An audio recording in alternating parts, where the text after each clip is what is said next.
Thomas and Friends Storytime. Skiff and the Mermaid. A podcast story for kids, starring Skiff the Railboat.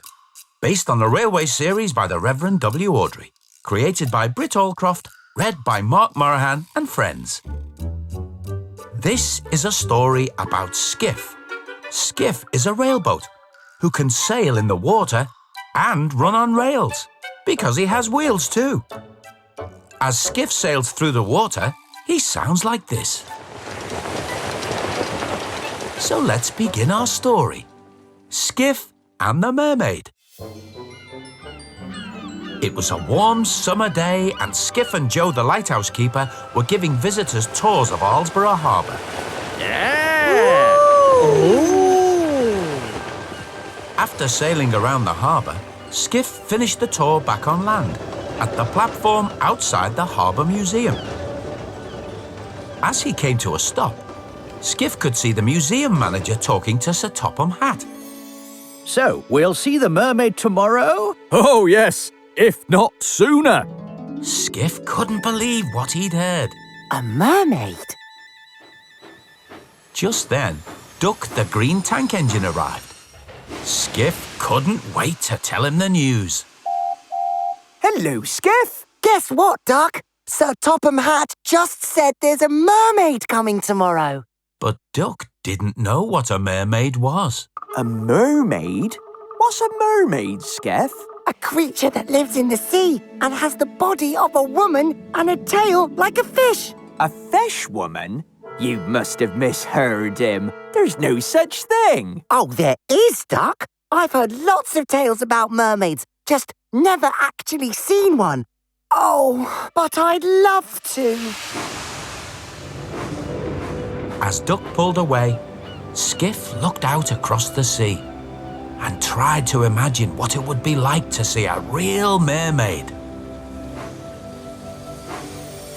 Skiff was still watching the sea when Oliver and his brake van Toad arrived. Hello, Mr. Skiff. Why are you staring out to sea like that? There's a mermaid arriving soon, Toad. I really want to see her.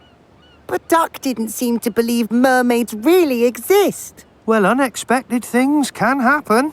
Once, Toad saw a whale stranded on the beach, and I didn't believe him. But it was true, said Oliver, trying to cheer Skiff up. The next day, Skiff was up early.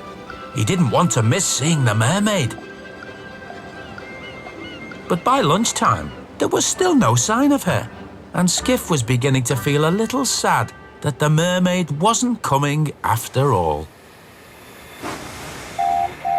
Then Duck arrived with Sir Topham Hatt and his grandchildren, Bridget and Stephen. Come on! I can't wait! Sir Topham Hatt spotted the museum manager. I have it on good authority that the mermaid is on her way right now. Oh, how marvellous. Skiff smiled at Duck. Did you hear that, Duck? She does exist, and I'm going to make sure I see her. Oh, well, maybe it is true, Skiff. Lighthouse keeper Joe called out to Stephen and Bridget. Hello there, you two. All ready for your trip round the harbour? We're ready! Hello, Skiff. Joe gave Sir Topham Hatt a large orange life jacket.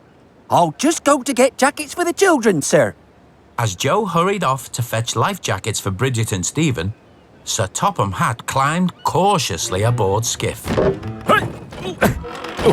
Now, children, you mustn't get into Skiff until Joe comes back with your life jackets. Just then, Skiff spotted something in the sea.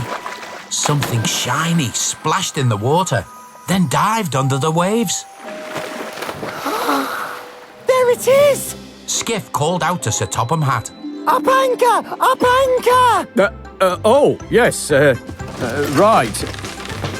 Sir Topham Hatt did as Skiff asked and began pulling up the heavy anchor. The wind filled Skiff's sails, and without the drag of the anchor, Skiff and Sir Topham Hatt were blown along the track, down towards the water. No! Skiff! Stop! Bridget and Stephen were left behind. They watched as Skiff and Sir Topham Hatt raced down the slipway and into the sea. Oh no! Grandfather! Skiff was sailing out to sea, racing through the waves towards the spot where he thought he'd seen the mermaid. We need to go over there, sir. Use the port and starboard jib sheets to control my sail. But Sir Topham Hatt didn't know anything about sailing a boat. I didn't understand a word of that. Oh, please, Skiff. I just want to go back. Skiff wasn't listening. He was still looking out for the mermaid. There's no sign of it anywhere. Oh, I'm not sure where it went.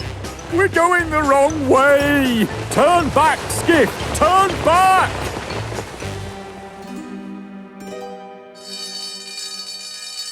At the search and rescue centre, the alarm was sounding. The search and rescue team were getting ready to find Skiff and Sir Topham Hatt. Captain the lifeboat launched down his slipway, To the rescue! while Harold the helicopter lifted into the air. Duty calls! Meanwhile, Sir Topham Hatt and Skiff had landed on an empty beach. Tall cliffs surrounded them, so there was no way out except by sea. I wonder how long it'll be before we see civilization again, Skiff. I'm sorry I took off without my captain, sir. The thing is, I saw something in the water and... Of course, it could be hours, days, weeks even. I need to build a fire, make some sort of shelter. It'll be night soon. Skiff wasn't worried. Oh, not for hours, sir. We haven't gone very far, so once the tide turns, we can just sail back. But Sir Topham Hatt wasn't keen to go back out with Skiff. If you think I'm going back out to sea in you again, Skiff, oh no. I'll find firewood, forage for food. Oh, it's a good job I was a Boy Scout. Just then, Skiff heard a sound. Sir? It was Harold the helicopter hovering above them. Skiff was right. They hadn't really gone far at all. Captain the lifeboat could see Sir Topham Hatt and Skiff stranded on a small beach right next to the harbour. Radio through their position, Harold. Over. Roger that! Over and out! Sir Topham Hatt and Skiff saw Captain the lifeboat racing through the waves towards them. Here! We're here! Oh, thank goodness they found us, Skiff. Yes. It wasn't long before Captain had taken them back to Aldborough Harbour, and Sir Topham Hatt and Skiff were back on dry land. Bridget and Stephen were very happy to see their grandfather. Oh, Grandfather! Oh, Worried about hello. you. Well, I'm safe now. No thanks to Skiff. Lighthouse keeper Joe was pleased to see them too. I cannot apologise enough for what happened today, sir. I'm sorry too. I only raced off because I thought I saw the mermaid. What mermaid? The one you said would be here today. Oh, Skiff. I'm afraid you've got the wrong end of the stick. Just then, Thomas arrived. On his flatbed was a large wooden carving of a beautiful mermaid with long golden hair and the shiny silver tail of a fish. There's your mermaid, Skiff. Later that evening, Toad and Skiff were admiring the wooden mermaid, which had been attached to the bow of an old pirate ship at the museum. Oh, she is beautiful, isn't she, Mr. Skiff? Yes, but I so hope to see a real mermaid, Toad. Ah, well, at least now I know there really is no such thing. Night, Mr. Skiff. Night, Toad. As Oliver and Toad puffed away, Skiff looked out across the sea. Oh. And as the moonlight sparkled on the water, for a moment, Toad saw a flash of golden hair and the shimmer of a shiny silver fishtail. Wow! The end. Listen out for other adventures with Thomas and Friends Storytime. Parents, if you like what you heard, please leave us a review and subscribe wherever you listen to your podcasts. Tell your friends too. Thomas and Friends is a registered trademark of Ghislaine Thomas Limited.